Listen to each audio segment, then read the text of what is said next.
Olá, meus irmãos. Vamos estudar a palavra de Deus.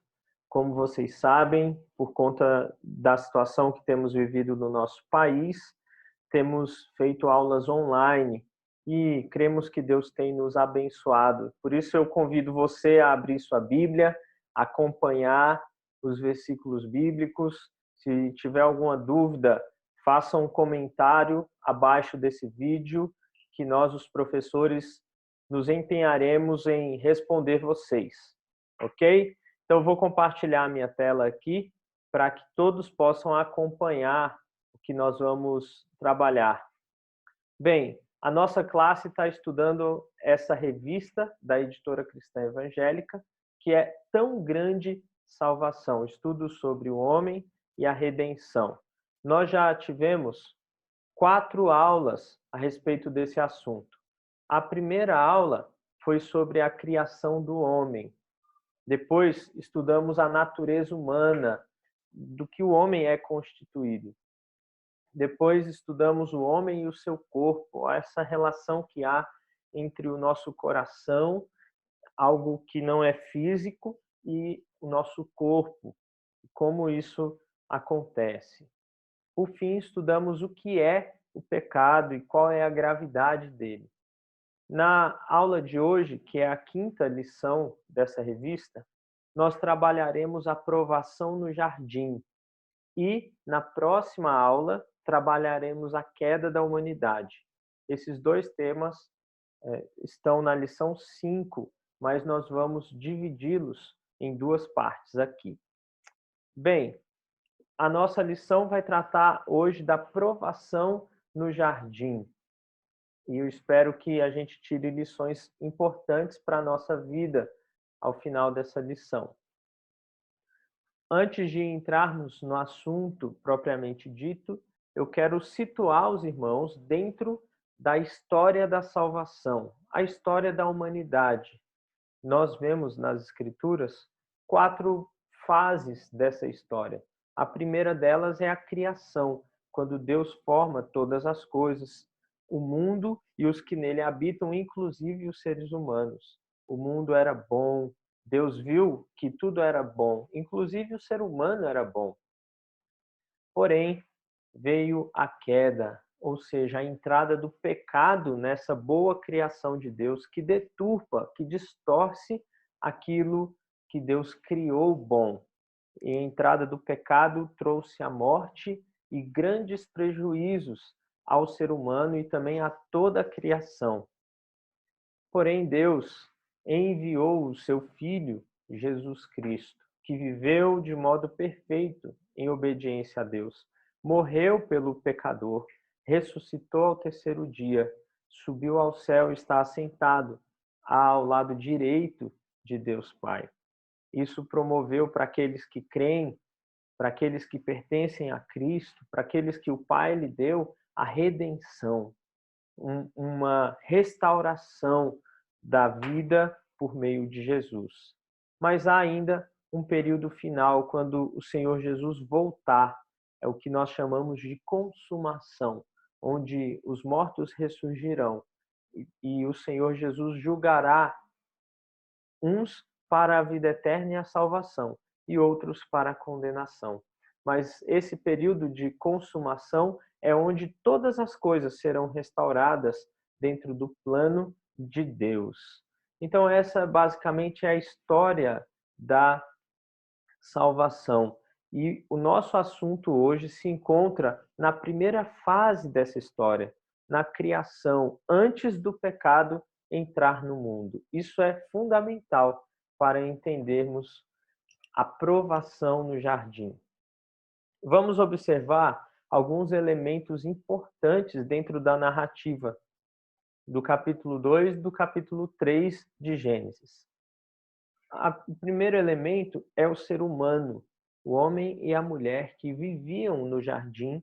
Nós não sabemos quanto tempo eles habitaram lá, mas sabemos que eles de fato experimentaram daquele ambiente, daquele lugar, do jardim que Deus os colocou. Dentro do jardim também havia 2 árvores, a árvore da vida e a árvore do conhecimento do bem e do mal. Isso é fundamental, nos atentarmos para isso. E tinha também a serpente, que aparece no capítulo 3 e promove uma grande confusão ali entre o homem e a mulher e entre Deus e os seres humanos. Todos esses elementos, tanto o homem como as duas árvores, como a serpente, de fato são elementos reais ali na história. Houve homem, houve a existência dessas duas árvores, bem como houve a interferência da serpente ali naquela história. Porém, a linguagem é simbólica, ou seja, o homem representava algo a mais do que simplesmente o homem. As duas árvores representavam realidades também espirituais, bem como a serpente representava uma realidade de uma força maligna que estava acontecendo ali no jardim. Vamos observar isso com mais calma, pensando no jardim do Éden. Olha aí, o termo jardim em hebraico significa protegido, seguro. E o termo Éden significa exuberante, lindo, belo. Essa ideia do jardim do Éden, um lugar magnífico, exuberante, lindo, era considerado o paraíso na terra. Eu quero que os irmãos abram a Bíblia juntamente comigo em Gênesis capítulo 2, verso 8 e o verso 9. Então, abra a sua Bíblia juntamente comigo em Gênesis 2. Nós vamos ler o versículo 8 em diante até o verso 15. Olha o que diz o texto bíblico. E plantou o Senhor Deus um jardim no Éden, na direção do Oriente, e pôs nele o homem que havia formado. Do solo fez o Senhor Deus brotar toda sorte de árvores agradáveis à vista e boas para alimento, e também a árvore da vida no meio do jardim, e a árvore do conhecimento do bem e do mal. E saía um rio do Éden para regar o jardim, e dali se dividia, repartindo-se em 4 braços. O primeiro chama-se Pison, é o que rodeia a terra de Avilá, onde há ouro. O ouro dessa terra é bom. Também se encontram lá o bidélio e a pedra de ônix. O segundo rio chama-se Gion, e é o que circunda a terra de Cuxi. O nome do terceiro rio é Tigre, é o que corre pelo oriente da Assíria. E o quarto é o Eufrates.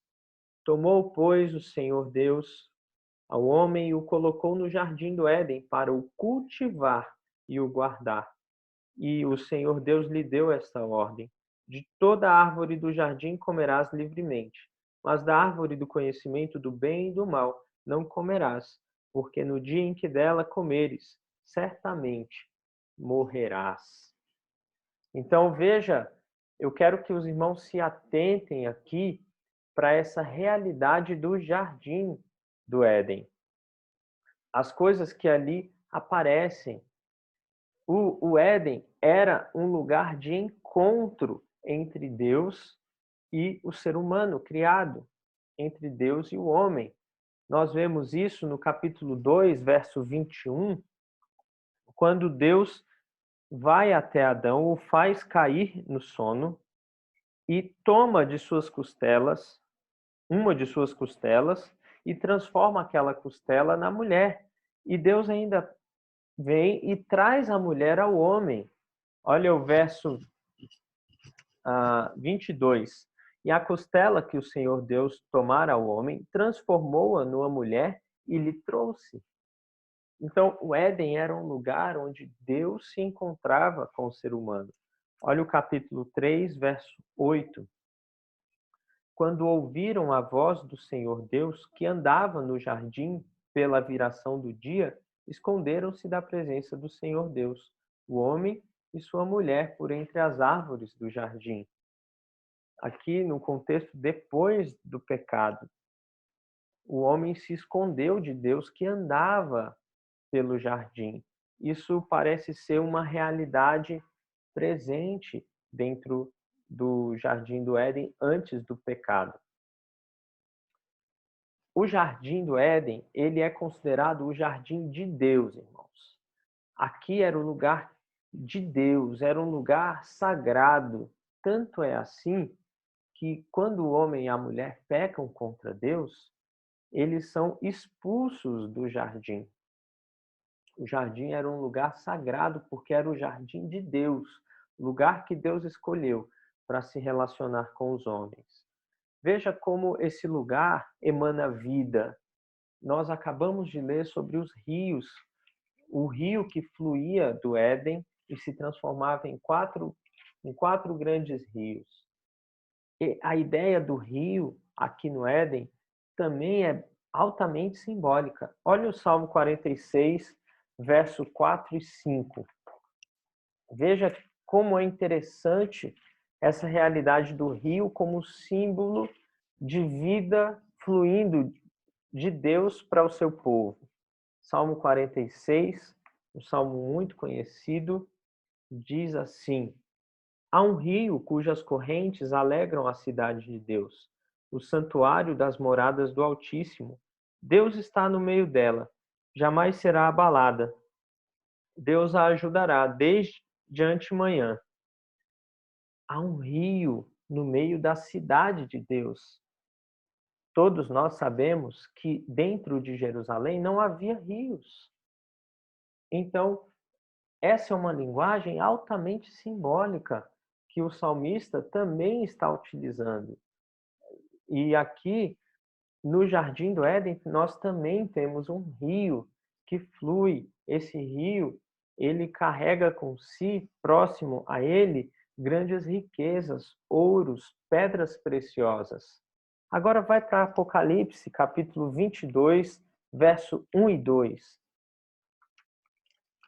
Aqui nós temos a realidade do novo céu e nova terra, a nova Jerusalém, o lugar que Deus escolheu para habitar com o seu povo. Olha o verso 1.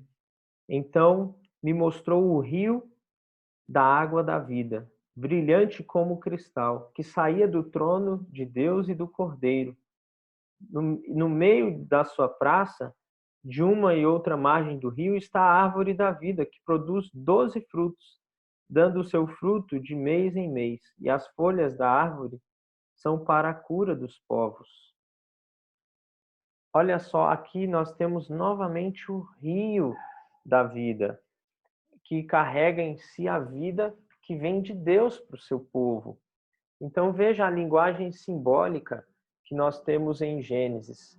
Nós temos um lugar que é um lugar sagrado, em que Deus escolhe para habitar com o seu povo. Nós temos rios, um rio que emana vida. Nós temos árvores frutíferas, um lugar de paz, onde não existe o pecado ou o mal. Nós temos a árvore da vida, vamos trabalhar um pouco mais sobre ela, nesse lugar que é o jardim de Deus. Esse é o ambiente em que o homem foi provado. Vamos falar um pouco dessa árvore da vida, que estava lá em Gênesis e depois vai aparecer em Apocalipse, capítulo 2, versículo 7, e Apocalipse 22, no verso 1 e 2, como nós já lemos aqui. A árvore da vida simbolizava a vida no seu potencial máximo.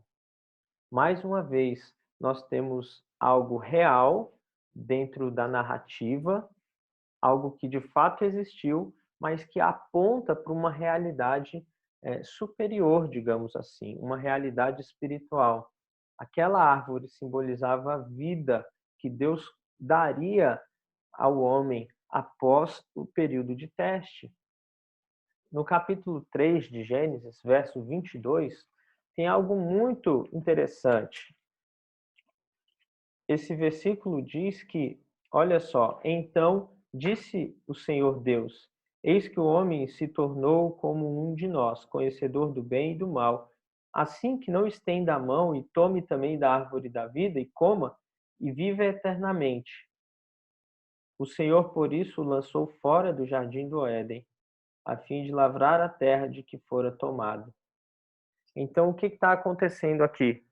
Nós temos Deus expulsando o homem do jardim para que o homem não comesse do fruto da árvore da vida, que simbolizava a vida em seu potencial máximo. Porque o homem perdeu essa condição, uma vez que rejeitou o Senhor. E somente aqueles que perseveram até o fim, aqueles que são aprovados pelo Senhor, é que podem desfrutar desta bênção de Deus. Apocalipse 2:7 trata dessa realidade. Portanto, nós temos o jardim com a linguagem altamente simbólica, nós temos a árvore da vida, que também simbolizava essa realidade, e nós temos a árvore do conhecimento do bem e do mal, que simbolizava o teste, que simbolizava a provação. Deus estava testando o ser humano.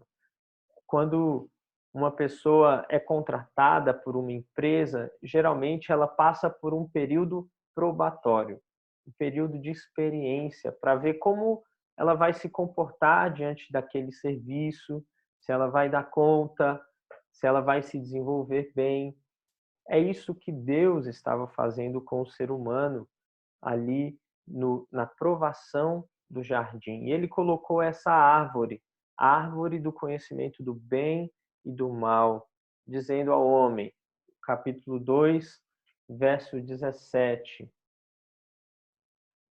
No 16, Deus diz que o homem poderia comer livremente de qualquer árvore do jardim, mas da árvore do conhecimento do bem e do mal não comerás, porque no dia em que dela comeres, certamente morrerás.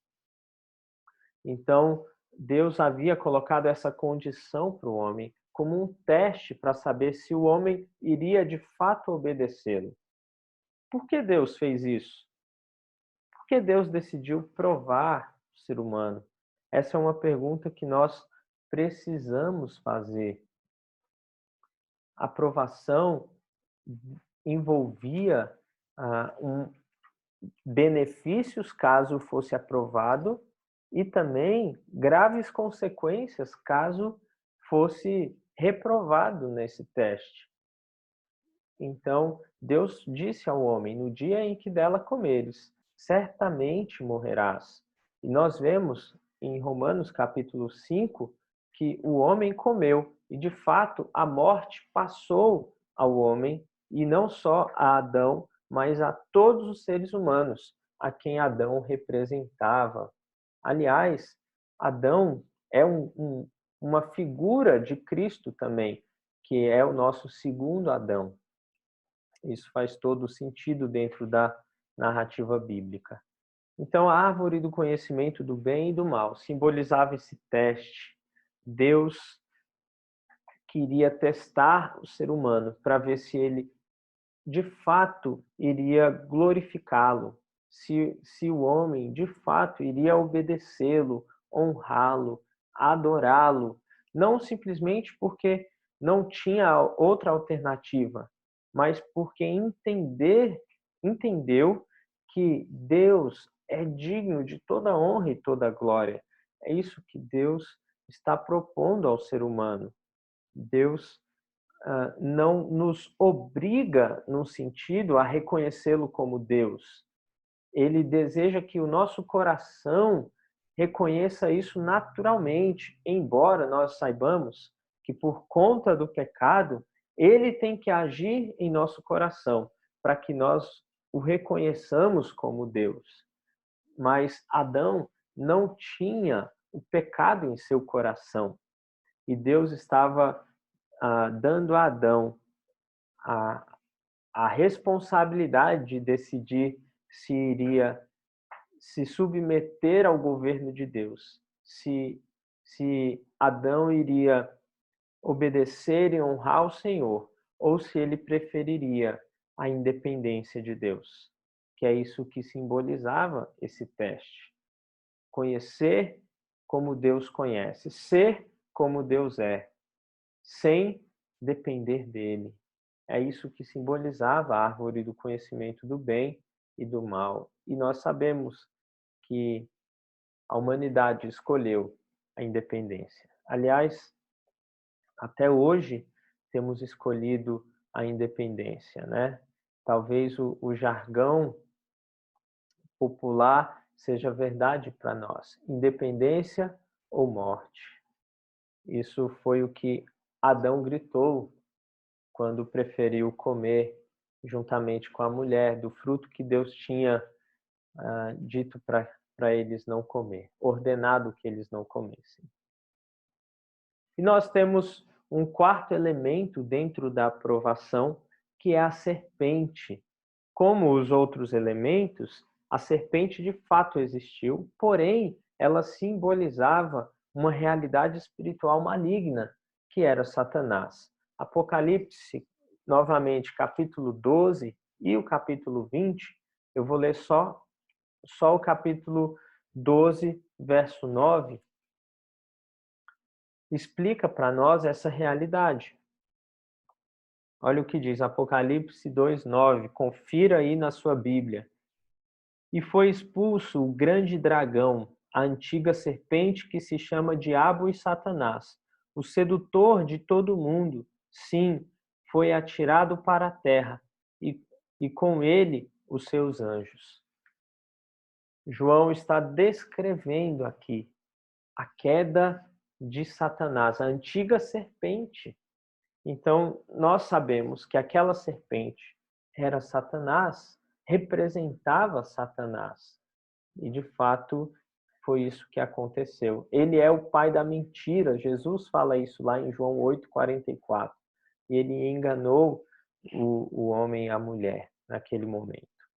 Então, nós temos também mais um elemento simbólico, a serpente. Veja que Apocalipse está usando vários desses elementos para construir a sua história. Isso é importante para que nós entendamos bem o Apocalipse, sabendo que a linguagem ali é altamente simbólica. Senão a gente começa a acreditar de fato que o dragão era um dragão e as figuras ali que aparecem são reais nesse sentido. Quando João estava apresentando de forma simbólica uma realidade espiritual. Isso é interessante, mas é assunto para outra aula, aula de escatologia ou análise de Apocalipse. Para a gente encerrar, o que nós podemos aprender com a provação no jardim? Quais são as lições que nós tiramos disso para a nossa vida? Das muitas lições, eu quero destacar apenas 3. Deus deseja adoradores verdadeiros. É por isso que ele nos prova. Ele deseja que nós o reconheçamos como Deus, que nós o glorifiquemos, na certeza de que ele é a nossa melhor opção. Da vida, ele é o melhor que há. Nós não precisamos de mais nada. Ele é o objeto do nosso maior amor. E isso acontece e Deus prova muitas vezes a nossa vida para extrair de nós essa verdade, essa convicção. Lembram de quando Deus provou Abraão pedindo o seu único filho, o filho da promessa, digamos assim, Isaque, em sacrifício? Então Abraão, naquele momento, ao estar disposto a sacrificar o seu filho, demonstrou que Deus era a quem ele mais amava e em quem ele mais confiava. Abraão foi aprovado naquele teste. Deus continua usando esse método para nos aperfeiçoar, meus irmãos. A aprovação, ela continua existindo e nós muitas vezes somos provados por Deus para que sejamos cada vez mais verdadeiros adoradores. Um segundo ponto ligado ao primeiro é que a provação tem um bom propósito, vem de Deus e tem um bom propósito, isto é, ela vem para nos aperfeiçoar. Olha o que diz Tiago no capítulo 1. Tiago 1, verso 5, diz assim, verso 2 e 3. Meus irmãos, tende por motivo de toda alegria o passardes por várias provações, sabendo que a provação da vossa fé, uma vez confirmada, produz perseverança. Ora, a perseverança deve ter ação completa, para que sejais perfeitos e íntegros, em nada deficientes. Se alegrem com a aprovação, porque ela vem de Deus e quer promover em nós maturidade, crescimento, para que sejamos mais parecidos com Cristo. Será que esse tempo de coronavírus não é um tempo de provação para nós? Fica aí uma pergunta. E uma terceira aplicação que eu quero fazer com os irmãos é que Satanás usa o mesmo contexto da provação para nos tentar. A provação e a tentação andam juntas, e muitas vezes. Aliás, na Bíblia é a mesma palavra utilizada para tentação e provação.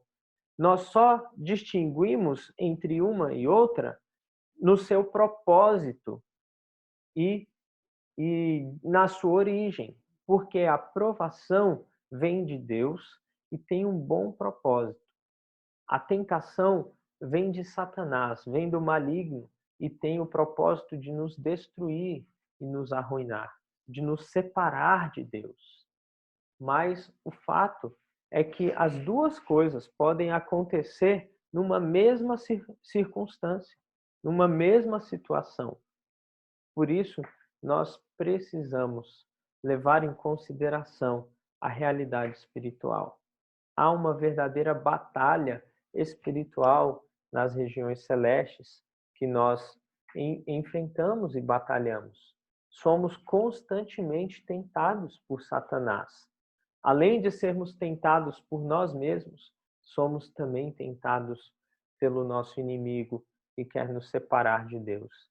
Então fique atento, ore para que você não caia em tentação. Veja que o diabo é como um leão andando em derredor, buscando alguém para devorar. Por isso, fique atento, vigie e ore para que você não caia em tentação. Junto com a provação, sempre vem uma tentação. Por isso, devemos ficar atentos para essa realidade espiritual. Bem, muitas outras lições nós poderíamos tirar a respeito da provação no jardim. O que chamou mais a sua atenção? O que você tira desse assunto para a sua vida? Pense nisso. Se você tiver ainda alguma dúvida ou quiser fazer algum comentário, escreva, faça o seu comentário aqui abaixo do vídeo e nós vamos responder e vamos continuar essa conversa, talvez abordar a questão em dúvida numa próxima aula. E é isso, meus irmãos, que Deus abençoe vocês e que esse estudo tenha sido edificante. Um grande abraço e até a próxima aula. Valeu!